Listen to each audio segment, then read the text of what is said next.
Pandabeswar rail station থেকে মুর্শিদাবাদের দুইজন ব্যক্তি গাঁজা পাচার করার অপরাধে পাণ্ডবেশ্বর থানার পুলিশ আটক করল। তড়িঘড়ি পুলিশ ভ্যানে চাপিয়ে সেই দুইজন ব্যক্তিকে থানায় নিয়ে আসা হলো।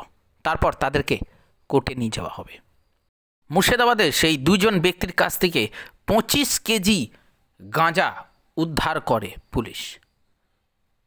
এই গাঁজা উদ্ধারের বড় সাফল্যতা পেয়েছে পাণ্ডবেশ্বর থানার পুলিশ। এভাবেই পাচারকারীদের রুখতে পাণ্ডবেশ্বর থানার ভূমিকা এক বড় সাফল্যের দিক দেখা দিয়েছে। চলুন দেখে নিই সেই